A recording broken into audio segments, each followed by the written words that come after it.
ఈరోజు మనము హిస్టరీలో ముఖ్యంగా సిటీస్ గురించి అంటే హరప్పా మొహంజదారో అంటే 5000 సంవత్సరాల కిందట గొప్ప సిటీస్ అంటే ప్రపంచంలో చెప్పుకోదగ్గ సిటీస్ టౌన్ ప్లానింగ్ అంటే బ్రిక్స్తో తయారు చేసేవారు అనమాట. అంటే బర్న్డ్ బ్రిక్స్తోని లేకపోతే సన్ డ్రైడ్ బ్రిక్స్ అని 2 రకాల బ్రిక్స్తో కట్టడాలు ప్రపంచంలో రాళ్ళతో కట్టేవారు, వుడ్తో కూడా కట్టేవారు తప్ప బ్రిక్స్తో కట్టడం అనేది రేర్. అటువంటి ఫీచర్ అనేది 5000 సంవత్సరాల కిందట భారతదేశంలో జరిగింది. హరప్పా మొహంజదారో కల్చర్ అంటారు. ఇక్కడ మనం ఒక 12 దాకా సిటీస్ మనం గుర్తుపెట్టుకోవాల్సి ఉన్నాయి. చాలా తవ్వకాలు జరిగాయి కానీ 12 ఎక్కువగా గుర్తుపెట్టుకుంటారు ఇవి. దీనికి ఒక షార్ట్ కట్ కూడా ఉన్నది. చలో రారా అంటుంటాను. చలో అంటే ఏంటి? చన్హుదారో. లో అంటే లోథల్, చన్హుదారో లోథల్. రారా అంటే రంగపూరు రోజ్డీ. ఇంకోటి ఉన్నది చలో రారా. ఇంకో రా ఏంటి అంటే రోపర్. రంగపూరు రోజ్డీ రోపరు. చలో రారా రోకో బస్సు అంటుంటా. కో అంటే కోట్ డీజీ అంటారు. బస్సు అంటే బన్వాలి. సు అంటే సొర్కటోడా. ఈ పేర్లు కావాలి మనకి. పేర్లు తెలిస్తే ఈ పేర్లు ఆ ప్రాంతాల్లో ఉన్న సిటీస్ అంటే అప్పుడు 5000 సంవత్సరాల కింద అదే పేర్లుండివా అక్కడ ఉన్నటువంటి ఏ పేర్లుండి ఖచ్చితంగా తెలీదు. కానీ ప్రస్తుతం మాత్రము పిలుస్తున్నటువంటి గ్రామాల్లో ఈ తవ్వకాలు జరిగితే ఆ యొక్క నేలలో కింద కనబడ్డాయి అన్నమాట. హారిజాంటల్గా తవ్వారు, వెర్టికల్గా తవ్వారు. ఈ తవ్వకాల వల్ల తెలిసినటువంటి నగరాలు అన్నమాట. పెద్ద పెద్ద నగరాలు, రోడ్లు, విశాలమైన రోడ్లు, పెద్ద పెద్ద బిల్డింగ్లు అవన్నీ కనబడుతుంటే ఆశ్చర్యపోయారు. 5000 సంవత్సరాల కింద ఇంత గొప్ప నాగరికత వెలిసిల్లిందా ఇండియాలో అనే సంగతి. అది చలో రారా అంటే చా అంటే చన్హుదారో, లో అంటే లోథలు, రా అంటే రంగపూర్, రో అంటే రోజ్డీ, ఇంకో రో అంటే రోపర్. చలో రారా రోకో అంటే కోట్ డీజీ. బస్సు అంటే బా అంటే బన్వాలి. సు అంటే సొర్కటోడా అంటారు. సొర్కటోడా అనేది కూడా చాలా పాపులర్. ఇవన్నీ దీని ప్రత్యేకతలు ఏంటి తర్వాత నెక్స్ట్ లెవెల్లో నేర్చుకుంటారు. ముందు పేర్లు పరిచయం అవ్వాలి. ఊరి పేర్లు వస్తే సిటీస్ నేమ్స్ తెలిస్తే మనకేంటంటే దాని గురించి తెలుసుకోవడానికి కూడా సరదా పుడుతుంది. చలో రారా రోకో బస్సు. మళ్ళీ చెప్తాను. చలో రారా రోకో బస్సు అంటే చా అంటే చన్హుదారో, మొహంజదారోలాగా చన్హుదారో అనమాట. చన్హుదారో. లో అంటే లోథలు, రా అంటే రంగపూరు, రో అంటే రోజ్డీ, చలో రారా నెక్స్ట్ రోపరు, కో అంటే కోటు డీజీ, బా అంటే బన్వాలి, సు అంటే సుర్కటోడా అని చెప్పాను కదా, సుర్కటోడా. రోకో బస్సు. చలో రారా రోకో బస్సు. తర్వాత ధోఖా అంటే ధోలవీర అండ్ కాళీబంగన్. ధోలవీర అనేది హరప్పా మొహంజదారో రెండు కూడా పాకిస్తాన్లో ఉండిపోయాయి. ఇండియాలో గొప్ప దాంతో ఆ రెండింటితో పోటీ పడగలిగినటువంటి గొప్ప ప్రదేశం ఉందంటే ధోలవీర అనేది చెప్పుకుంటా గుజరాత్లో. కా అంటే కాళీబంగన్. కాళీబంగన్ రాజస్థాన్లో చాలా పాపులరు. ధోలవీర, కాళీబంగన్, ధోఖా. హరమ్మో అంటే హరప్పా, మో అంటే మొహంజదారో. చలో రారా రోకో బస్సు అంటే బన్వాలి హర్యానాలో. నెక్స్ట్ ఏంటి సొర్కటోడా కూడాను గుజరాత్లో ఉన్నది. తర్వాత చలో రారా రోకో బస్సు. ధోఖా అంటే ధోలవీర, ధోఖా. చలో రారా రోకో బస్సు అంటే ఏంటి బన్వాలి, సొర్కటోడా. తర్వాత హరమో అంటే హరప్పా మొహంజదారో, హరమో. అహుదయి సుమా. ఆ అంటే ఆలంగీర్పూరు, హు అంటే హులస్సు. ఆలంగీర్పూరు, హులస్సు జంట నగరాలు అంటారు. రెండు కూడా ప్రస్తుతం ఏంటంటే ఉత్తరప్రదేశ్లో ఉన్నాయి రెండు కూడాను. అది దాన్ని ఏమంటారంటే ఈస్టర్న్ మోస్ట్ అంటే ఏంటి, తూర్పులో చిట్ట చివరి ఉన్నటువంటి నగరాలు, ఉత్తరంలో దక్షిణంలో చిట్ట చివరి ఉన్నటువంటి తర్వాత ఉత్తరంలో తూర్పు, పడమర, ఉత్తర, దక్షిణ ఈ 4 దిక్కుల్లో చిట్ట చివరి ఉన్నటువంటి నగరాలు మధ్యలో రాంబస్ షేప్లో అంటే డైమండ్ షేప్లో అనమాట. ఈ పెద్ద ప్రాంతం అది 1000 సైట్లు కనబడ్డాయి. అందులో మనం 12 ఎక్కువగా హైలైట్ చేసుకుంటాం అనమాట. ఈ 12 కూడా. చలో రారో రోకో బస్సు. ధోఖా అంటే ధోలవీర అండ్ కాళీబంగన్, ధోఖా. హరమో అంటే హరప్పా మొహంజదారో, హరమో. అహుదయ్ అలంగీర్పూర్, హులస్సు. అంటే దైమాబాద్ ఏంటంటే ఇక్కడ మన ఈ వింధ్యాచల్ పర్వతాల దగ్గర అనమాట. అక్కడ వింధ్యా, నర్మదా, తపతి ఉన్నాయి సరే ఆ ప్రాంతంలో ఉంటుంది దైమాబాద్ అని. తర్వాత అహుదయ్ సుమా. సు అంటే ఏంటి సుక్త జెండార్. అది పాకిస్తాన్కి ఇరాన్కి మధ్యలో బోర్డర్ ప్రాంతం అనమాట. సుక్త జెండార్ అనే ప్రాంతం ఉంది. అది వెస్టర్న్ మోస్ట్ అంటారు. తర్వాత అహుదయ్ సుమా. సు అంటే సుక్త జెండార్. మా అంటే మండా నార్థన్ మోస్ట్ హిమాచల్ ప్రదేశ్ దగ్గర ఉన్నది ఇది. సో జమ్మూ కాశ్మీర్ ప్రాంతంలో మండా ఉన్నది. దైమాబాద్ ఏమో కిందన మీకు ఏంటంటే మహారాష్ట్రకి మధ్యప్రదేశ్కి మధ్య ఆ కార్నర్లో ఉంటుంది. ఈ 4 ప్రాంతాల్లో డైమండ్ ప్రాంతంలో వెలిసినది అనమాట యొక్క హరప్ప నాగరికత అనేది. దీన్నే ఐవీసీ అంటారు, ఇండస్ వ్యాలీ సివిలైజేషన్. ఇండస్ అంటే ఏమిటి తెలుసా? ఇండస్ అంటే సింధు నది, సింధునే ఇండస్ అని ఇండు అని పలికేవారు అనమాట. ఆ ఇండు వల్ల ఇండస్ వెళ్ళిపోయింది. పర్షియన్ వాళ్ళు పిలవడం వల్ల ఈ యొక్క హిందుస్థాన్ అనేది, గ్రీకు పిలవడం వల్ల ఇండియా అనే పేరును రావడం జరిగింది మనకి. ఓకే, మన కథలోకి వద్దాము. సో ఈ ప్రాంతాలు మనం, ఈ సిటీస్ మనం గుర్తుపెట్టుకోవాలి. మీరు ఈ గుర్తుపెట్టుకోవడానికి షార్ట్ కట్ మీకు సహకరిస్తుంది. షార్ట్ కట్ ఇంకోసారి చెప్తాను. చలో రారా రోకో బసు ధోకా అహుదయ్ సుమా అంటారనమాట. చలో రారా రోకో బస్సు ధోకా అహుదయ్ సుమ, అలాగే ఆ హరమో అహుదయ్ సుమ అంటారు. ఈ పేర్లు చెప్పాను కదా, ఒకసారి మీరు చదువుకోండి. అలాగే మనం మరికొన్ని నగరాల గురించి చెప్పుకుంటాము. ఇది ఇక్కడ షోడశ మహాజనపదాస్ నుంచి, షోడశ అంటే ఏంటి? 10 + 6 16 mahajanapadas. Later Vedic, early Vedic అంటే వాళ్ళు నొమాడిక్ అంటే అక్కడ పశువులు కాపర్లా తిరిగేవారు అనమాట, ఒక ప్రాంతం ఇంకో ప్రాంతం వరకు కూడా. ఎక్కువ పశువులనే నమ్మేవారు, వాటినే ఆస్తులుగా చూసుకునేవారు అనమాట. భూమి ఆస్తి కాదు, బంగారం ఆస్తి కాదు. ఆ తర్వాత లేటర్ వేదిక్లో సెడెంటరీ లైఫ్ అంటే స్థిరంగా నివాసం, అంటే పంటలు పండించడం గట్టే నేర్చుకోవడం, పంటలు పండిస్తూ స్థిరంగా ఉండిపోవడం ప్రారంభించారు. అప్పుడే మీకు నగరాలు డెవలప్ అయ్యాయి. ముఖ్యంగా ఐరన్ కూడా కనబడ్డది. ఐరన్ కనబడము, స్థిరంగా ఉండడము, తర్వాత ఇవన్నీ కూడా కలిసి వచ్చిన అంశాలు అనమాట. లేటర్ వేదిక్ ఏజ్ అంటారు. ఆ చిట్టచివరి ప్రాంతంలో 16 మహానగరాలు పుట్టాయి. మహానగరాలను కింగ్డమ్స్ అంటారు, వాటిని జనపదాస్ అంటారు. ఈ జనపదాసే మహాజనపదాస్ అంటే పెద్ద పెద్ద రాజ్యాలు, మహాసామ్రాజ్యాలుగా వెలసిల్లాయి తర్వాత అనమాట. ఈ 16 గురించి మనం మాట్లాడుకోవాలి. 16లో వాటి రాజధానులు కూడా చెప్పుకుంటారు అనమాట. గుర్తుపెట్టుకోవడానికి ఒక టెక్నిక్ ఉంది. అంగ, అవంతి, అస్మక అనే 3 కూడా ఏలుతో వచ్చేసారు. అంగ, అవంతి, అస్మక ఈ 3 కింగ్డమ్స్ కూడా ఏలుతో వస్తాయి. మత్స్య, మల్ల, మగధ ఈ 3 కూడా ఎంతో వస్తుంది. మత్స్య, మల్ల, మగధ, అంగ, అవంతి, అస్మక, మత్స్య, మల్ల, మగధ. తర్వాత కేల్తో 2 వస్తుంది, కాశీ, కాంబోజా. అంగ, అవంతి, అస్మక, మత్స్య, మల్ల, మగధ, కాశీ, కాంబోజా ఈ 2 కేలు వస్తాయి. తర్వాత ఏమో 2 వీలు వస్తుంది, వజ్జి, వత్స. వజ్జి యొక్క మహాజనపద అండ్ వత్స, ఇవన్నీ కూడా ఏంటి? మహాసామ్రాజ్యాలు అనమాట. ఈ 16 మహాసామ్రాజ్యాలకి 16 రాజధానులు ఉంటాయి. మీకు ఎగ్జామ్లో అడుగుతుంటాడు అనమాట. ఎలా అడుగుతుంటాడో చెప్తాను. 2 కేలు ఏంటి? కాశీ, కాంబోజా. 2 వీలు వజ్జి, వత్స. తర్వాత పీజీ అంటే పాంచాల, గాంధార. కేఎస్సీకే, కేఎస్ అంటే ఏంటి? కురు సామ్రాజ్యం, సౌరసేన. లాస్ట్లో చేది, కోసల. అది అంగ, అవంతి, అస్మక, మత్స్య, మల్ల, మగధ, కాశీ, కాంబోజా, వజ్జి, వత్స, పాంచాల, గాంధార, కురు, సౌరసేన, చేది, కోసల. మొత్తం 16 నగరాలు అనమాట. నేను ఎలా చెప్పాను అలాగ మీరు ప్రాక్టీస్ చేస్తే ఏంటంటే ఈజీగా స్పీడ్గా వస్తుంది. మీకు స్పీడ్గా రావడానికి టెక్నిక్స్ ఇవన్నీ కూడా. అంగ రాజధాని ఏమిటంటే చంపా నగరం. నెక్స్ట్ అవంతి రాజధాని ఉజ్జయిని నగరం. అవంతి మధ్యప్రదేశ్లో ఉన్నది, తెలుసు కదా, చాలా పాపులర్ ఇది. అవంతి సామ్రాజ్యం అంటారు. ఉజ్జయిని నగరం రాజధాని. అస్మక అనేది ఏంటంటే మనకి మహారాష్ట్రకిను ఆదిలాబాద్ జిల్లా ప్రాంతంలో ఉంటుంది. మహారాష్ట్రను తర్వాత తెలంగాణకి మధ్య బోర్డర్లో ఉంటుంది. అస్మకలో పూతన్ లేదా బోధన్ నగరం అంటుంటారు. అక్కడ బోధన్ అనే ప్రాంతంలోనే ఇక్కడ సరస్వతి టెంపుల్ కూడా ఉన్నది. ఓకే. మత్స్య అంటే మత్స్య రాజధాని విరాట్. మల్ల రాజధాని కాశీ లేదా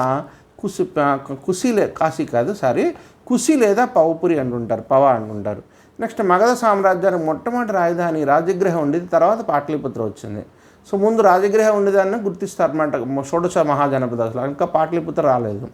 సో ఆ లేటర్ వేదిక్ టైంలో. తర్వాత పాటలీపుత్ర రావడానికి పుట్టి హరియాంకులు, శిశునాగులు అటువంటి రాజ్యాలు వచ్చిన తర్వాత వచ్చింది అది. మల్ల రాజధాని కుసిపవ, మగధ రాజగృహం. కాశీకి రాజధాని వారణాసి. కాశీ అంటే ప్రజెంట్ బనారస్ అనమాట. తర్వాత కాంబోజ రాజ్యానికి అటక్ సామ్రాజ్యం, అటక్కు రాజధాని. వజ్జికి వైశాలి, వజ్జి సామ్రాజ్యానికి వైశాలి నగరం. అలాగే వత్స సామ్రాజ్యానికి కౌశంబి రాజధాని. నెక్స్ట్ పాంచాలకి అహిచ్చత్ర లేదా కపిలవస్తు రాజధాని. నెక్స్ట్ గాంధార సామ్రాజ్యానికి తక్షశిల రాజధాని.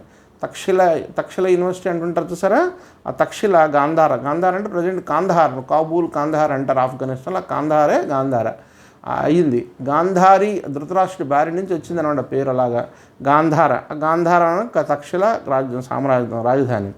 కురుకు రాజధాని ఇంద్రప్రస్థ. కురు సామ్రాజ్యానికి ఇంద్రప్రస్థ అంటే కురుక్షేత్రం ప్రాంతం ఉన్నది కదా, హర్యానా ప్రాంతం అంతా కూడా. నెక్స్ట్ సౌరసేన సామ్రాజ్యానికి మథుర రాజధాని. కృష్ణుడు మథుర పేరు ఉన్నారు కదా, ద్వారకా, మధుర. సౌరసేనకి రాజధాని. నెక్స్ట్ చేదికి శక్తిమతి రాజధాని. నెక్స్ట్ లాస్ట్లో కోసల సామ్రాజ్యానికి రాజధాని శ్రావస్తి లేదా అయోధ్య నగరం అంటుంటారు. అయోధ్యనే ఇంకో పేరు శ్రావస్తి నగరం అంటుంటారు అన్నమాట. అలాగే 16 సామ్రాజ్యాలు వచ్చాయి. స్పీడ్లో చదువుతాను చూడండి. అంగ, అవంతి, మత్స్య, మల్ల, మగధ, కాశీ, కాంబోజ, వజ్జి, వత్స, పాంచాల, గాంధార, కురు, సౌరసేన, చేది, కోసల. అంగ, చంప, అవంతి, ఉజ్జయిన్, అస్మక, పోతన క్యాపిటల్స్ అనమాట. దాని పక్కన వచ్చిన క్యాపిటల్స్ అనమాట. క్యాపిటల్స్ అంటే రాజధాని నగరాలు. అంగ, చంప, అవంతి, ఉజ్జయిన్, అస్మక, పోతన, బుధన్, మత్స్య, విరాట్, మల్ల, కుసిపావ, మగధ, రాజగృహ, కాశీ, వారణాసి, కాంబోజ్, అటక్, వజ్జి, వైశాలి, వత్స, కౌసంబి, పాంచాల, అహిచ్చత్ర లేదా కపిలవస్తు, గాంధార, తక్షిల, కురు, ఇంద్రప్రస్థ, సౌరసేన, మథుర, చేది, శక్తిమతి, కోసల, శ్రావస్తి లేదా అయోధ్య. ఈ నగరాలు. అలాగే కొత్తగా వచ్చినటువంటి నగరాలు అవి ఏ సమయంలో వచ్చే వాటి గురించి కూడా మనం నేర్చుకుందాం. ఇప్పుడు దీంట్లో నేను 18 నగరాలు ఆ ఫౌండర్స్ లేదా ఆర్కిటెక్ట్స్ చెప్తాను, వినండి. పాటలిపుత్ర సామ్రాజ్యం పాటలిపుత్ర నగరం రావడానికి కారణమైన వ్యక్తి ఎవరు? అజాతశత్రు. హర్యాంకలో తండ్రి కొడుకులు చాలా హర్యాంక డైనాసిటీ, హర్యాంక వంశంలో తండ్రి కొడుకులు చాలా పాపులరు. తండ్రి పేరు బింబిసార, కొడుకు పేరు అజాతశత్రు. ఇద్దరికి కూడా నువ్వు కాశీ కట్నంగా రావడం, మళ్ళీ వెళ్ళిపోవడం, మళ్ళీ కాశీ కట్నంగా రావడం జరుగుతుంది. ఇది చాలా ఫన్నీగా ఉంటుంది. ఒకే నగరము ఇద్దరికి కూడా వరకట్నంగా వస్తుందన్నమాట. ఇది అజాతశత్రు పాట్లిపుత్ర కట్టించాడు ఆయన. అలాగే ఆగ్రా రావడానికి కారణమైన వ్యక్తి ఎవరంటే సికిందర్ లోడి. లోడీలు అంటే వినే ఉంటారు మీకు. ఢిల్లీ సుల్తాన్లో 5 డైనాసిటీలు ఉంటాయి. స్లేవులు, ఖిల్జీలు, తుగ్లక్లు, సయ్యదులు, లోడీలు. ఆ చిట్టమైనటువంటి లోడీల్లో ఈ సికిందర్ లోడి అంటే లాస్ట్ బట్ అని అంటారు. ఆ లోడీల్లో 3 ఇంపార్టెంట్: బహలాల్ లోడి, సికిందర్ లోడి, ఇబ్రహీం లోడి. ఆ ఇబ్రహీం లోడిని చంపేసే ఒక అక్బర్ అయినటువంటి తాతగారు. అక్బరు యొక్క తాతగారు ఎవరు? బాబరు కొడుకు హుమయూన్ కొడుకు అక్బరు. అక్బర్ కొడుకు జహాంగీర్ కొడుకు షాజహాన్ కొడుకు ఔరంగజేబు. ఇది ఆర్డర్ గుర్తుపెట్టుకోవడం ఒక టెక్నిక్ కూడా ఉన్నది. బాద్షా అంటుంటాను. బిహెచ్ఏ, జేఎస్ఏ. బి అంటే బాబరు, హెచ్ అంటే హుమయూను, ఏ అంటే అక్బరు, జే అంటే జహాంగీరు, ఎస్ అంటే షాజహాను, ఏ అంటే ఔరంగజేబు. మొత్తం గుర్తుపెట్టుకోవడం బిహెచ్ఏ, జేఎస్ఏ. బాద్షా అంటే సరిపోతుంది అనమాట. ఓకే. ఈ తర్వాత ఆగ్రా బిల్డర్ ఎవరు? సికిందర్ లోడి. అలాగే ఫౌండరు లేదా బిల్డర్ అంటుంటారు.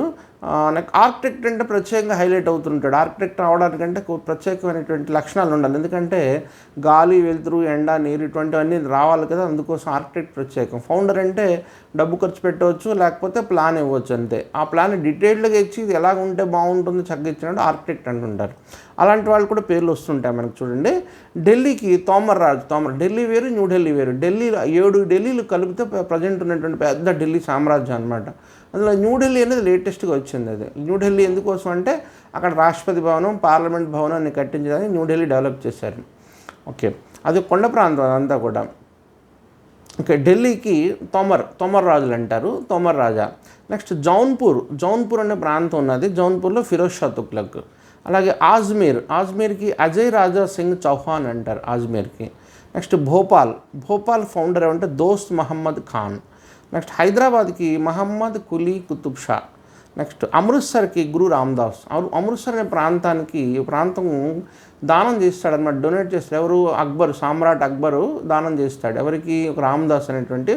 గురువు నానక్ అనేవాడు 1వ వాడు, రామ్దాస్ అనేవాడు 4వ వాడు అనేవాడు అనమాట. అతను దానం చేస్తే ఆ ప్రాంతంలో అమృత్సర్ టెంపుల్ కూడా గోల్డెన్ టెంపుల్కి తర్వాత స్థాయిలో కట్టడం జరుగుతుంది. ముందు మాత్రం అది గిటుకులు మట్టితో కడతారనమాట.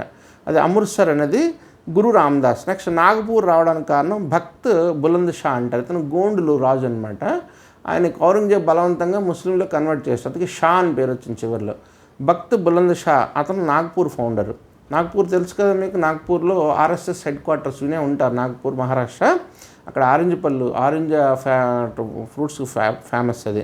నెక్స్ట్ భువనేశ్వర్ ఒరిస్సా రాజధాని ఉంది కదా. భువనేశ్వర్ ఫౌండర్ ఎవరంటే ఒట్టో కోయినిగ్స్ బెర్గర్ అంటారు. ఒట్టో కోయినిగ్స్ బెర్గర్ అంటే జర్మనీలో హిట్లరు నాజీలు పెట్టినటువంటి హింసను తట్టుకోలేక ఆయన ఆర్కిటెక్ట్ పారిపోయి వచ్చేస్తాడనమాట. వచ్చిన తర్వాత ఆయనకి బ్రిటిషర్స్ ఏమో బెంగళూరులో ఉండమని చెప్తే మైసూర్లో ఆర్కిటెక్ట్గా ఒక 9 సంవత్సరాలు పనిచేసిన తర్వాత జవహర్లాల్ నెహ్రూ ఏమో రెఫ్యూజీస్ ఎక్కువ వస్తున్నారు, 5 లక్షల దాకా మనకు రెఫ్యూజీస్ పాకిస్తాన్ నుంచి ఇండియా పార్టీషన్ విడిచిపోయారు కదా, శరణార్థులందరికీ కూడా ఇల్లు కట్టాలి, ప్రీ ఫ్యాబ్రికేటెడ్ ఇల్లు కట్టమని తీసుకొస్తాడు. ఆ విధంగా హైలైట్ అవుతాడు ఆయన దీనికి ముందే భువనేశ్వర్ని మాస్టర్ ప్లాన్ ఇస్తాడు. సో భువనేశ్వర్ రావడానికి కారణమైన వ్యక్తి ఎవరంటే ఈ యొక్క జర్మన్లో పుట్టినటువంటి యూదులు అంటే తెలుసు కదా, జూస్ అంటుంటారు అన్నమాట. కొన్ని లక్షల మంది యూదులను చంపేశాడు హిట్లర్ అనమాట. అందుకే పారిపోయి వచ్చాడు ఆయన ఒట్టో కోయినిగ్స్ బెర్గర్ అంటారు. భువనేశ్వర్ యొక్క ఆర్కిటెక్ట్, లేకపోతే ఆర్కిటెక్ట్ అంటారు. ఒట్టో కోయినిగ్స్ బెర్గర్ గుర్తుపెట్టుకోండి, భువనేశ్వర్ కారణం ఆయన. నెక్స్ట్ చండీగఢ్నేమో ఫ్రెంచ్లో ఫ్రాన్స్లో ఫ్రాన్స్లో ఆ రోజులు చాలా గొప్ప వాళ్ళు ఉండేవారు ఆర్కిటెక్ట్, అక్కడికి తీసుకొచ్చారనమాట. చండీగఢ్ ఎందుకు వచ్చింది అంటే లాహోర్ పంజాబ్లో వెళ్ళిపోయింది, ఇక్కడ మనకి క్యాపిటల్ లేకుండా అయిపోయింది. పంజాబ్ ఎప్పుడైతే ఆ మొక్క వెళ్ళిపోయిందో మిగిలిన పంజాబ్కి రాజధాని నగరం లేకపోతే చండీగఢ్ అర్జెంటుగా చండీ ప్రాంతాన్ని, అక్కడ చండీ టెంపుల్ ఉండేది అనమాట, చండీ చాముండి అంటారు కదా, ఆ టెంపుల్ ప్రాంతం అనమాట. ఆ చండీగఢ్ని డెవలప్ చేశారు. దానికి డెవలప్ చేయడానికి కారణమైన వ్యక్తి ఎవరంటే లీ కార్బుజియర్. సో లీ కార్బుజియర్ ఇది architect, French architect of Chandigarh. ఈ బిట్ ఎక్కువ అడుగుతుంటాడు ఎగ్జామ్లో మీకు. నెక్స్ట్ న్యూ బొంబే అనేది వరకట్నంగా వస్తుంది. పోర్చుగీస్ అమ్మాయిని పెళ్లి చేసుకుంటే వరకట్నంగా వస్తే ఆ ఇంగ్లాండ్ వాళ్ళేమో వీళ్ళు గిట్స్ ఈస్ట్ ఇండియా కంపెనీ వాళ్ళకేమో అద్దెకి ఇచ్చేస్తారనమాట. కొన్ని చాలా తక్కువ డబ్బులకి ఇచ్చేస్తారు, అద్దెకి ఇచ్చేస్తే అది లీజ్కి ఇచ్చుకు తీసుకున్నటువంటి బొంబేని పెంచుతారు. తర్వాత న్యూ బొంబే రావడానికి కారణమైన వ్యక్తి అంటే చార్లెస్ కొరియా అనేవాడు ఆర్కిటెక్ట్. దానికి కలకట్ట 3 గ్రామాలు ఏంటంటే సుతనవతి, కాళీఘాట్ అండ్ గోవిందపూర్. ఈ గోవిందపూర్, కాళీఘాట్, సుతనవతి 3 గ్రామాలు కలిపితేనే ప్రజెంట్ కలకట్ట. ఇది చాలాసార్లు ఎగ్జామ్స్ ఇస్తుంటాడు, ఇటువంటి సమాధానం అడుగుతుంటాడు, ఏ గ్రామాలు కలిపితే కలకట్ట వచ్చిందని. సో ఈ కలకట్ట కారణమైన వ్యక్తి అంటే జాబ్ చార్నాక్. అలాగే మద్రాస్ లేదా చెన్నై రావడానికి కారణం ఎవరు? Francis day. ఆర్కిటెక్ట్స్ లేదా ఫౌండర్స్ వీళ్ళందరూ కూడా. బెంగళూరుకేమో కెంపగౌడ్ అంటారు, బెంగళూరుకి కెంపగౌడ్. నెక్స్ట్ న్యూఢిల్లీ రావడానికి, న్యూఢిల్లీలో కట్టడాలు కూడా ఆయనే కారణం, న్యూఢిల్లీ ప్లాన్ కూడా. అది ఎలా ఉంటుంది, రింగ్స్ లాగా ఉంటుంది అనమాట, సర్కులర్ రింగ్ రోడ్లు ఎలా ఉంటే అలా రింగ్లా ఉంటుంది అనమాట. న్యూఢిల్లీ రావడానికి కారణమైన ఆర్కిటెక్ట్ ఎవరు అంటే ఎడ్విన్ ల్యూటెన్స్. నెక్స్ట్ తర్వాత పాండిచ్చేరికి రోజర్ యాంగర్, ఫ్రెంచ్ ఆయన. పాండిచ్చేరి అంతా కూడా ఫ్రెంచ్ ప్రాంతంలో ఉన్నది కదా, ఫ్రెంచ్ వాళ్ళు ఆక్యుపై చేస్తున్నారు ఇప్పుడు కూడా, అందుకే దాన్ని యూటీగా ఉంచారనమాట. ఫ్రెంచ్ కొన్ని ఫ్యామిలీస్, ఒరిజినల్గా 14 ఫ్యామిలీస్ అని ఉండేది పాండిచ్చేరిలో, ఇప్పుడే వాళ్ళు పెరిగి కొన్ని ఎక్కువ ఫ్యామిలీస్ అయ్యింది. నెక్స్ట్ లాస్ట్లో జైపూర్ రావడానికి కారణం ఎవరంటే సవాయ్ రాజా జయసింగ్. ఆయన ప్రత్యేకత ఏంటంటే ఆయన రాజుగారు, ఆయన సైంటిస్ట్. ఉజ్వా మజైడ్ అనే 5 నగరాల్లోని 5 ప్రాంతాల్లో ప్లానిటోరియంస్ లాంటిది అనమాట. ఇప్పుడు మనకి ప్లానిటోరియంలో కంప్యూటర్లు అన్నీ ఉంటాయి, ఆ రోజుల్లో ప్లానిటోరియంలో ఓన్లీ టెక్నిక్స్ అనమాట. ఐరన్ వాడుతూ, సిమెంట్ కన్స్ట్రక్షన్ వాడుతూ, టైం క్లాక్లు, వాటర్ క్లాక్లు, రకరకాల క్లాక్లు తీసుకురావడాలు, క్యాలెండర్ తయారు చేయడాలు, పౌర్ణమి అమావాస్య ఎప్పుడు వస్తే చెప్పడాలు, ఇటువంటివన్నీ ఉండడానికి అనమాట. ప్లానిటోరియంస్ 5 ప్రాంతాల్లో సైంటిఫిక్ డెవలప్మెంట్స్. ఉజ్వా మజైడ్ అంటుంటాను. ఉజ్వా అంటే ఏంటి? ఉజ్జయిని, వారణాసి. మజైడ్ అంటే మా అంటే మథుర, జై అంటే జైపూరు, ఢిల్లీ. ఉజ్జయిని, వారణాసి, మథుర, జైపూర్, ఢిల్లీ ఈ ప్రాంతాల్లో అనమాట తీసుకొచ్చాడు ఆయన. ఎవరు? సవారాజా జయసింగ్. అదే ఆయన బిల్డర్ అనమాట. జైపూర్ బిల్డర్ కూడా సవారాజా జయసింగే. అదే దానికి సంబంధించినటువంటి ఆర్కిటెక్చర్ ఇవ్వడానికి ఒక బ్రాహ్మణ పురోహితుడు ఇస్తాడనమాట. ఆయన పేరు ఏంటంటే విద్యాధర్ భట్టాచార్య. ఈ విద్యాధర్ భట్టాచార్య ఇచ్చిన దానికి తర్వాత దలేరామ్ అని పేరు, జైపూర్లో చాలా ఫేమస్ పర్సనాలిటీ. ఆ దలేరాము మరికొంత ఇంప్రూవ్ చేస్తాడు. అంటే 3 పర్సనాలిటీస్ వస్తారు జైపూర్కి, రాజస్థాన్ క్యాపిటల్ జైపూరు. దీనికి ఎవరెవరు? సవారాజా జయసింగ్, విద్యాధర్ భట్టాచార్య అండ్ దలేరామ్. ఒకసారి స్పీడ్గా చదివేస్తాను, 18 కూడా గుర్తుపెట్టుకోండి. పాట్లిపుత్ర అజాతశత్రు సన్ ఆఫ్ బిందుసార మళ్ళీ మారిపోతుంది. బిందుసార అంటే ఎవరు? అశోకుడు తండ్రి. Patliputra by Ajatashatru, Agra by Sikandar Lodi, Delhi by Tomar Raja, Jaunpur by Firoz Shah Tughlaq అంటే మహమ్మద్ బిన్ తుగ్లక్ తాలూకా కజిన్ అయినా. Next Ajmer by Ajay Raja Singh Chauhan, Bhopal by Dost Mohammad Khan. Next Hyderabad by Mohammed Quli Qutb Shah, Amritsar by Guru Ramdas and Nagpur by Bakht Buland Shah and Bhubaneswar by Otto Koenigsberger. Next ఈయన జూయిస్ ఆయన యూదుడు. నెక్స్ట్ ఏంటంటే Chandigarh by Le Corbusier. Next New Bombay by Charles Correa, Calcutta by Job Charnock. Next Madras or Chennai by Francis Day. Next Bengaluru by Kempegowda. Next New Delhi by Edwin Lutyens. Next Pondicherry by Roger Anger. Next Jaipur by Sawai Raja Jai Singh or Vidyadhar Bhattacharya and Dalaram అంటారు. ఈ 3 కూడా ఈ ప్రాంతాలు. ఇవంతా cities గురించి నేర్చుకున్నాం అనమాట ఈరోజు మనం. సో తర్వాత బుద్ధిస్ట్ కౌన్సిల్ అనేది వినే ఉంటారు మీరు. 4 బుద్ధిస్ట్ కౌన్సిల్ జరిగాయి. 4 ఏ ప్రాంతాల్లో జరిగాయి, ఆ ప్రాంతాల్లో ఏ రాజులు దాన్ని స్పాన్సర్ చేశారు, ఆ జరిగేటప్పుడు బుద్ధిస్ట్ ప్రెసిడెంట్గా, ప్రిసైడింగ్ ఆఫీసర్ అధ్యక్షులుగా ఎవరెవరు ఉన్నారు, తర్వాత అక్కడ ఏంటి డెవలప్ అయ్యాయి ఇది తెలుసుకుంటే ఈ బుద్ధిస్ట్ కౌన్సిల్ గురించి బిట్ ప్రతిసారి అడుగుతుంటాడు మీకు. ఫస్ట్ బుద్ధిస్ట్ కౌన్సిల్ 483 BC అంటే బుద్ధుడు చనిపోయిన వెంటనే జరుగుతుంది. 483 అంటే 483 BCలో బుద్ధుడు చనిపోయిన వెంటనే జరిగినటువంటి మొట్టమొదటి కార్యక్రమం. జనరలీ లీడర్స్ చనిపోతే ఏమవుతుందంటే సెకండ్ లైన్ ఆఫ్ లీడర్షిప్ లేకపోవడం వల్ల, లేకపోతే సెకండ్ లైన్ ఆఫ్ లీడర్షిప్లో 2-3 ఉండడం వల్ల 2-3 ముక్కలుగా విడిపోతాయి అన్నమాట ఆ యొక్క వర్గం. అలాగే బుద్ధిజంలో కూడా మీకు విభాగాలు విడిపోవడం స్టార్ట్ అవుతాయి. దాన్ని ఆపడానికి చేసే ప్రయత్నం అనమాట మొట్టమొదటి బుద్ధిస్ట్ కౌన్సిల్. అలాగే రెండోది, మూడోది, నాలుగు చేస్తారనమాట. సో బుద్ధుడు చనిపోయిన వెంటనే 483 BCలో మొట్టమొదటి ఫస్ట్ కౌన్సిల్ అవుతుంది. తర్వాత 100 years గ్యాప్లో రెండోది అవుతుంది. 383 BCలో సెకండ్ బుద్ధిస్ట్ కౌన్సిల్ అవుతుంది అనమాట. ఈ బుద్ధిస్ట్ కౌన్సిల్ అనేది మనకి బిట్ ఎందుకంటే అంటే మొత్తము ప్రపంచంలో ఉన్నటువంటి వాళ్ళందరూ కూడా ఒక దగ్గర చేరుతారు అనమాట. దాని గురించి డిస్కస్ చేస్తారు. ఒక రిలీజియస్ డిస్కషన్ అవుతుంది, అడ్మినిస్ట్రేటివ్ డెసిషన్స్ కూడా తీసుకుని ఉంటారనమాట. థర్డ్ బుద్ధిస్ట్ కౌన్సిల్ 250 BCలో 250 BCలో జరుగుతుంది. ఫోర్త్ బుద్ధిస్ట్ కౌన్సిల్ ఏంటంటే 1st century AD అంటుంటారు. రఫ్లీ అరౌండ్ 70-80 AD ఆ ప్రాంతంలో జరుగుతుందనమాట. సో ఫస్ట్ బుద్ధిస్ట్ కౌన్సిల్ జరగడానికి కారణం ఏంటంటే రాజుగారు ఎవరిని అడుగుతుంటారు, అజాతశత్రు పేరు చెప్తుంది. నాకు అజాతశత్రు చెప్పుకున్నాం కదా. ఇక హర్యాంక డైనాసిటీ వంశీయుడు అనేటువంటి బింబిసార కొడుకు అజాతశత్రు చాలా గొప్ప సామ్రాజ్యాన్ని స్థాపించిన వ్యక్తి. ఈయన వల్ల పాటలీపుత్రం వచ్చింది. సో సెకండ్ బుద్ధిస్ట్ కౌన్సిల్ కావడానికి కారణమైనటువంటి రాజుగారు ఎవరు అంటే ఆయన పేరంటే కాలాశోకుడు అంటుంటారు. అశోక వేరు, కాలాశోక వేరు, సంబంధం లేదు. కాల అంటే నలుపు, నల్ల అశోకుడు అలాగ అనుకోవద్దు మీరు. కాలాశోకుడు అనేవాడు అనమాట. మనకి హిందూ హర్యాంక, శిశునాగ, నంద, మౌర్య, శుంగ, కన్వ అని 6 డైనాసిటీస్, 6 వంశాలు మొట్టమొదటిగా మనకు భారతదేశంలో కనబడతాయి. అందులో రెండవ వంశీయుడు అయినటువంటి శిశునాగ వంశీయుడు అనమాట. ఎవరు? కాలాశోకుడు. నెక్స్ట్ మూడో కౌన్సిల్ జరిగినప్పుడు సామ్రాట్ అశోక ఉంటాడు. సామ్రాట్ అశోక వల్ల జరుగుతుంది మూడో కౌన్సిల్. నాలుగో కౌన్సిల్లో మటుకు కనిష్కుడు వస్తాడు. కనిష్కుడు కాకుండా మిగిలిన ముగ్గురందరూ కూడా ఈ యొక్క భారతదేశంలో పుట్టి పెరిగారు. కనిష్కుడు మాత్రం ఒరిజినల్గా చైనా నుంచి వచ్చాడు. చైనాలో ఒక ట్రైబ్ ఉన్నదనమాట, యూచి ట్రైబ్. ఆ యూచి ట్రైబ్ నుంచి వచ్చి ఇక్కడ డెవలప్ అయ్యాడు ఆయన.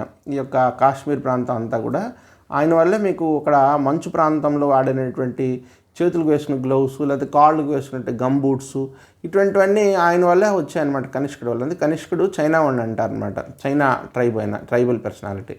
మిగిలిన ముగ్గురు ప్రాంతీయులు, స్వదేశీయులు. ఈయన ఒకటి విదేశీయుడి కింద గుర్తిస్తుంటారు. అయినా ఇక్కడికి వచ్చి సెటిల్ అయిపోయాడు ఆయన. ఎవరు? కనిష్కుడు ఫోర్త్ బుద్ధిస్ట్ కౌన్సిల్ జరుగుతుంది అనమాట. ఈ 4 గుర్తుపెట్టుకోవాలి మనం. ఈ 4 టైంలో ప్రిసైడింగ్ ఆఫీసర్స్ ఎవరు ఉన్నారని అడుగుతుంటాడు అనమాట. మొట్టమొదటి దాంట్లో మహాకశ్యపుడు అనేటువంటి ఒక బౌద్ధ భిక్షు ఉంటాడు. ఫస్ట్ దీంట్లో మహాకశ్యపుడు. రెండో దాంట్లో సభాకర్మి లేదా మహాకాత్యాయన అంటారు. రెండో బుద్ధిస్ట్ కౌన్సిల్లో మహాకాత్యాయనుడు. దీన్ని సభాకర్మి కూడా పిలుస్తుంటారు. ఈయన సభాధ్యక్షుడినే సభాకర్మిగా హైలైట్ అయిపోయాడు అనమాట. మహాకాత్యాయన అంటారు రెండోది. మూడో దాంట్లో మొగ్గలిపుత్త తిస్స అంటుంటారు. ఈయన శ్రీలంక నుంచి వచ్చాడనమాట.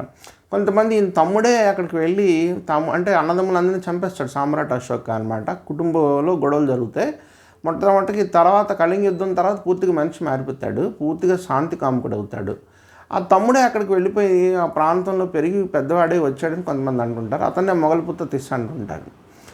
ఓకే, ఇది మొగలిపుత్త తిస్స అనేవాడు మూడో ఒక కౌన్సిల్కి ప్రిసైడింగ్ ఆఫీసర్, అంటే ఎవరు? అధ్యక్షుడు. నాలుగోది మాత్రం చాలా పెద్దది చేస్తాడనమాట కనిష్కుడు. అందులో మీకు ప్రెసిడెంట్, వైస్ ప్రెసిడెంట్ ఇద్దరు ఉంటారనమాట. ప్రెసిడెంట్ అంటే ఎవరు? వసుమిత్రుడు. అశ్వఘోష అనేటువంటి అతని శిష్యుడు వైస్ ప్రెసిడెంట్గా కూర్చుంటారనమాట. అధ్యక్షుడు, ఉపాధ్యక్షులు ఇద్దరు ఉంటారు. మీకు రెండో అడుగుతుంటాడు. నాలుగో కౌన్సిల్లో అంటే ఫోర్త్ బుద్ధిస్ట్ కౌన్సిల్లో అధ్యక్షుడు ఎవరు, ఉపాధ్యక్షుడు ఎవరిని అడుగుతుంటాడు. ప్రెసిడెంట్ అంటే వసుమిత్ర అని చెప్పాలి, అశ్వఘోష అంటే వైస్ ప్రెసిడెంట్ అని చెప్పాలన్నమాట. సో ఇవి పేర్లు. తర్వాత ఏంటంటే మీకు సుత్త, వినయ, అభిధమ్మ అనేటువంటి 3 పిటకాస్ అని ఉంటారు. అంటే బాస్కెట్లో తాళపత్ర గంధాలు ఉంటాయన్నమాట. ఈ పిటకాస్ అనేటువంటి పిటకాస్ని పిలుస్తుంటారు. సుత్త, వినయ, అభిధమ్మ. సుత్త అంటే సూక్తులు, వినయ అంటే వినయ విధేయతలకు సంబంధించి డిసిప్లిన్ సంబంధించింది, అభిధమ్మ అంటే డిస్కోర్సెస్ అంటే ఏంటి? ఉపన్యాస ప్రసంగాలు అనమాట. ఆధ్యాత్మిక ప్రసంగాన్ని స్పిరిచువల్ డిస్కోర్సెస్ అంటారు. ఈ మూడోది ఉంటుంది అనమాట. ఈ మూడిట్లో మొదటి 2 కూడా సుత్త, వినయ 2 కూడాను ఫస్ట్ బుద్ధిస్ట్ కౌన్సిల్లో వస్తాయి. తర్వాత సెకండ్లో గొడవలు అవుతాయి, విడిపోతారు. థర్డ్లో మళ్ళీ బుక్ ఒకటి అభిధమ్మ అనేటువంటి సెట్ ఆఫ్ బుక్స్ అనమాట. అంటే మనం బుట్టలు కొనుక్కోండి, బుట్టలకి బాస్కెట్స్ అంటారు అనమాట. పెట్టకాలను కూడా అంటుంటారు. ఈ సుత్త, వినయ పెట్టకాలని మొట్టమొదటి కౌన్సిల్లోని, అభిధమ్మ పెట్టక అనేది మూడో కౌన్సిల్లో వస్తుంది. సెకండ్ ఫోర్త్ రెండిట్లో కూడా గొడవలు వచ్చి 2 భాగాలకు విడిపోతారు అనమాట. సో సెకండ్ కౌన్సిల్ అంటే ఈవెన్ నెంబర్స్ 2, 4 విడిపోతారు. ఆడ్ నెంబర్స్ 1, 3లో పుస్తకాలు ప్రింట్ అవుతాయి. పుస్తకాలు తయారు అంటే పుస్తకాలు అంటే కాగితం మీద కాదు, తాళపత్ర గ్రంథాలు అనమాట. ఇక్కడ పుస్తకాలు అనేది రిలీజ్ అవుతాయి. ఇక్కడ ఫస్ట్, థర్డ్లో, సెకండ్, ఫోర్త్లో విడిపోతారు. సెకండ్లో విడిపోయినప్పుడు వీళ్ళు ఏంటంటే ఫోర్త్లో విడిపోయింది చాలా ఎక్కువ ఇంపార్టెంట్. ఎందుకు ఎగ్జామ్లో అడుగుతుంటాడు. పెద్ద గ్రూప్ అనమాట. వీళ్ళు ఏమంటే మహాయాన, హీనయాన అని అంటుంటారు. మహాయానం అంటే గ్రేటర్ వెహికల్ అంటుంటారు. పెద్ద మోక్షం, పెద్ద వెహికల్ అనమాట. అంటే విశాలంగా ఉంటుంది, తర్వాత పెద్ద గ్రూప్ ఉంటుంది అని. అది అర్థం కాదు. మహాయాన అంటే వాళ్ళు ఏంటంటే లగ్జరీకి అలవాటు పడినటువంటి జీవితాలు, లగ్జరీగా ఉన్నటువంటి పూజా వ్యవహారాలన్నీ ఉంటాయి. హీనయానం ఏంటంటే సింపుల్గా ఉంటారు, ఏకవస్త్రం వేసుకుంటారు, భిక్షాటన చేసుకుంటారు, ఏమీ ఆస్తులు పెంచుకోకుండా చెట్ల కింద ఎక్కడ ఉంటుంటారు. ఇలాంటివన్నీ జీవన విధానం వేరేగా ఉంటుంది, చాలా సింపుల్గా ఉంటుంది హీనయానం. మహాయానం ఏంటంటే పాదరక్షలు వేసుకుంటారు, జుత్తు ఉంటుంది, తర్వాత రకరకాల బట్టలు వేసుకుంటారు, ప్రసాదాలు, విగ్రహ పూజ, బుద్ధుడి విగ్రహాన్ని పూజించాలు చేయడాలు ఇవన్నీ ఉంటాయి అన్నమాట. అగరబత్తీలు వాడడము, సుగంధ ద్రవ్యాలు వాడడం, మంచి మంచి ఆహారం భోజనం చేయడం, ప్రసాదాలు ఇవ్వడం అన్నీ కూడా మహాయానం. హీనయానం మాత్రం భిక్షాటనకు వెళ్తారంటే ఎంత మీకు సింపుల్గా ఉంటారో చూడండి. అంతకంటే సింపుల్ లేదు భిక్షాటనకు వెళ్ళారు అంటే. సో హీనయానం. తర్వాత వజ్రాయనం అన్నది వస్తుంది. దాన్ని వెహికల్ ఆఫ్ థండర్ బోల్ట్ అంటారు. ఇది టిబెట్ ప్రాంతంలో చాలా విలువైనటువంటిది, ప్రత్యేక లక్షణాలు ఉంటాయి. అక్కడ ఏంటంటే తారలు అంటే ఆడవాళ్ళు కూడా ఎంటర్ అవుతారు అనమాట వజ్రాయణంలో. ప్రస్తుతం మాత్రం ఆడవాళ్ళు ఉండరు. తర్వాత అంటే ఉంటారు కానీ అంత ఎక్కువగా ఉండరు అనమాట. వాళ్ళే ఇది డిస్టర్బ్ అయ్యింది, పాడైంది అని చెప్పి ఒక సందర్భంలో అంటుంటాడని చెప్పి కూడా అనుకుంటుంటారు. ఓకే, అది పక్కన పెట్టండి. ఈ మహాయాన, హీనయాన 2 గుర్తుపెట్టుకోండి. మహాయాన అంటే ఏంటంటే గ్రేటర్ వెహికల్, హీనయాన అంటే లెస్సర్ వెహికల్. ఈ 2 కూడాను 2 స్ప్లిట్ అంటారు, అంటే విడిపోయింది అనమాట. ఇక్కడ 4th బుద్ధిస్ట్ కౌన్సిల్ ఎవరు వచ్చినప్పుడు, కనిష్కుడు వచ్చినప్పుడు. అలాగే సెకండ్ కౌన్సిల్లో మహాసాంఘికాసు, థేరవాదిన్స్ అని ఉంటారు. మహాసాంఘిక అంటే పెద్ద గ్రూపు, థేరవాదిన్స్ అంటే చిన్న గ్రూపు. 2 గ్రూపులు విడిపోతారనమాట. సో ఇవి మనం గుర్తుపెట్టుకోవాల్సినటువంటి ముఖ్యంగా. తర్వాత ఏంటంటే జైన్ కౌన్సిల్లో కూడా 2 వస్తాయి అన్నమాట. ఒకటి పాటలిపుత్ర, రెండోది వల్లభి అంటే గుజరాత్ ప్రాంతంలో. అది ఎక్కువ అంత పేరు, దీనంత పేరు ఎక్కువ సంపాదించుకోవడం కారణం ఏంటంటే జైన్లో కొద్దిగా కఠినతరమైన నియమాలు ఉంటాయి. ఎంత కఠినంగా ఉంటాయంటే ముక్కు నుంచి గట్టిగా గాలి పీల్చుకున్నా, లేకపోతే నోటి నుంచి గట్టిగా గాలి పీల్చుకున్నా గొంతులో, నోట్లోని, ముక్కులోని బ్యాక్టీరియా అనేది హింస జరుగుతుంది. ఆ హింస కూడా జరగకూడదని ముక్కుకి, నోటికి గుడ్డ కట్టుకుంటారు. కాళ్ళు కూడా నీటిలో పెట్టారు. అంటే నీటిలో ఉన్నటువంటి సిల్ట్ అంటే మెత్తటి మట్టిలో రకరకాల సూక్ష్మాంగజీలు చచ్చిపోతాయని నీటిలో కూడా కాలి పెట్టారు. అగ్గి కూడా వెలిగించరు. అగ్ని వెలిగిస్తే గాలిలో ఉన్న బ్యాక్టీరియా చచ్చిపోతాయని. అంటే ఎంత జాగ్రత్తగా, ఎంత హింస అనేది జరగకుండా ఎంత జాగ్రత్తగా తీసుకుంటారంటే దానివల్ల మీకు ఊరు దాటి పైకి వెళ్ళాలన్నమాట. స్వదేశంలో ఉండిపోయింది. అదే బుద్ధిజం అనుకోండి, అటు శ్రీలంక వెళ్ళింది, ఇటేమో చైనా వెళ్ళింది, అటు థాయిలాండ్ వెళ్ళింది, అక్కడెక్కడకు మొత్తం ప్రపంచం అంతా చుట్టుముట్టింది అనమాట. ముఖ్యంగా ఏషియా అంతా కూడాను లైట్ ఆఫ్ ఏషియా అంటుంటారు అనమాట. నేను అందుకోసం బుద్ధుడిని ఏషియా అంతా చుట్టుముట్టింది బుద్ధిజం. జైనిజాలు వెళ్ళకపోవడం కారణం ఏంటంటే కఠినతరమైన నియమాలు ఉండడం కారణం అనమాట. ఓకే, ఈరోజుకి హిస్టరీ ఆపుదాము. Thank you very much all of you.